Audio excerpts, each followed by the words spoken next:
أهلا بيكم أصدقائي ومتابعيني الأوفياء في قناة حكايات غادة.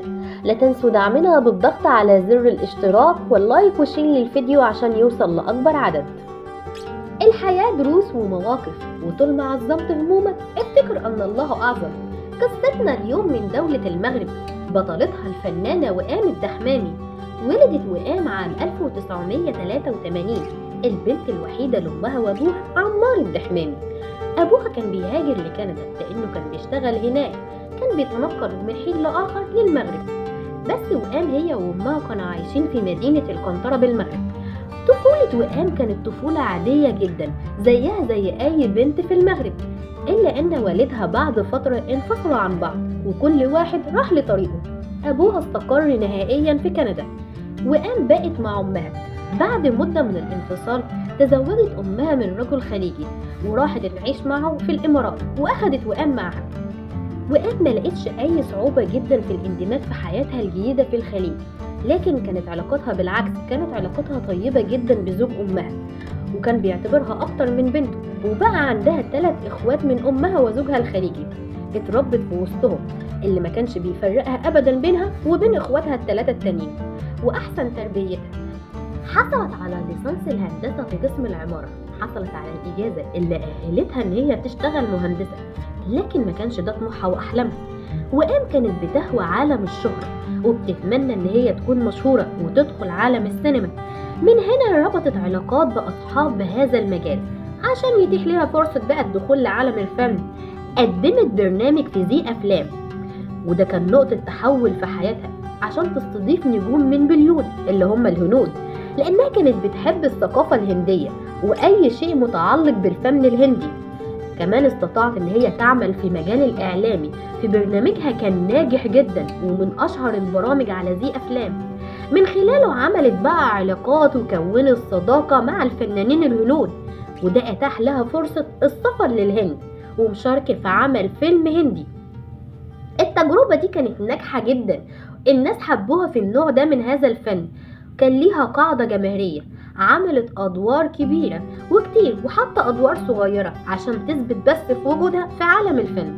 بعد نجاحها في عالم الفن الهندي اللي قدمته، قررت وئام إن هي تدخل عالم الغناء، وعملت أول فيديو كليب ليها كان بعنوان أهلا وسهلا، اللي كان بيضغى عليه الثقافة الهندية.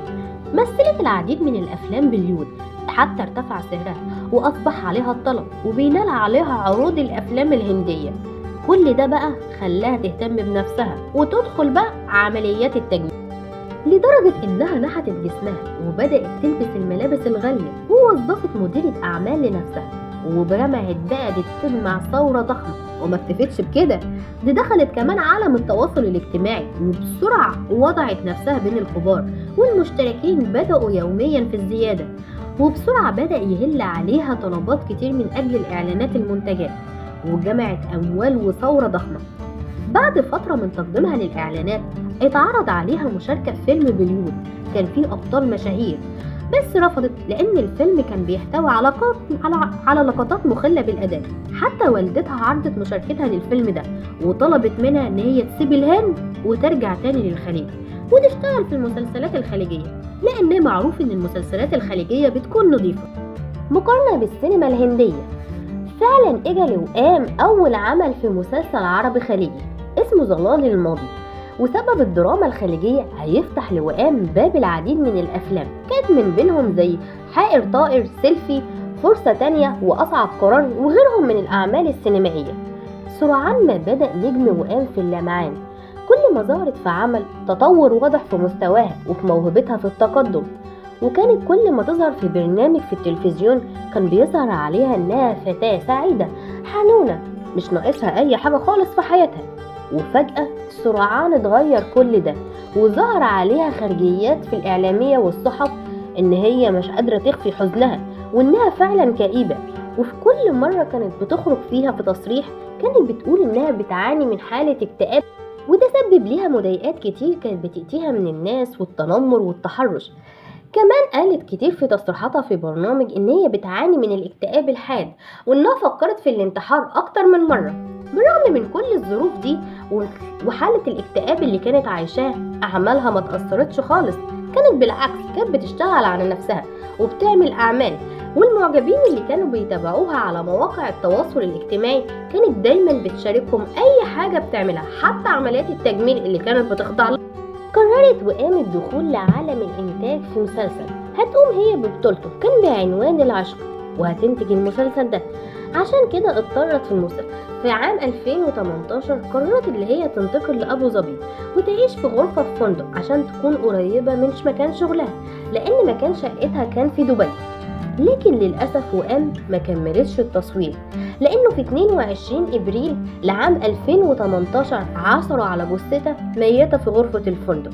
نزل الخبر ده صعق على الناس، كثير من الناس ما صدقتش خبر وفاتها، ومن هنا كترت بقى الإشاعات والأقاويل.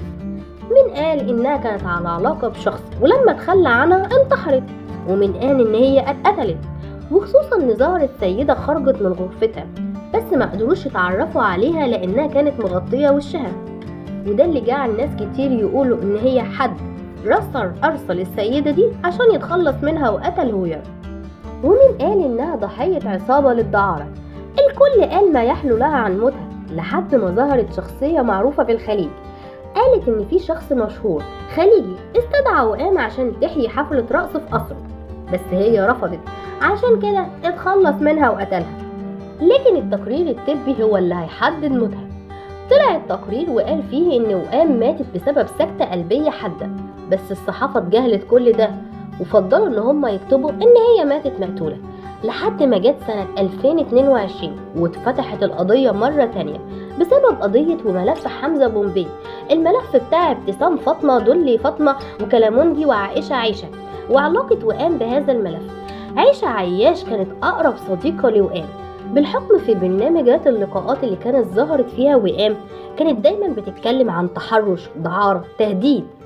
عيشة عياش اتقبض عليها بسبب الدعارة لأنها كانت بتاخد صور مع شخصيات مهمة للناس وتهددهم بيها، وكانوا الاتنين أقرب لبعض وظهروا مع بعض أكتر من مرة، لهذا قيل إنهم هم السبب الرئيسي في موت وقام. قضية وقام غامضة، الحقيقة لا يعلمها إلا الله سبحانه وتعالى، لكن الكثير من صناع المحتوى على اليوتيوب قالوا إن موتها غير طبيعي. كان واحد منهم رئيس صفحة شرطة المشاهير اللبنانية راغد قيس، اللي قال إن وقام أخبرته إن هي بتتعرض للتهديد وإن هم عايزين يقتلوها.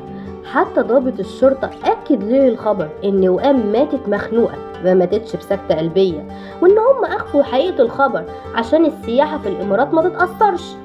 بعدها طلع في فيديو على اليوتيوب وقال الكلام دوت. بعدها بفترة صغيرة جدا مات بطريقة غريبة ومفاجأة، فجأة دخل المستشفى بوعكة صحية، وبعدها تم إعلان خبر وفاته عشان تبقى قضية وهام مجهولة لحد الآن. أصدقائي الأوفياء لو سمحت كون كريم معي بالضغط على زر الاشتراك وتفعيل الجرس للكل عشان يوصلك مني كل جديد، ولايك وشير للفيديو. أسيبكم في رعاية الله، مع السلامة.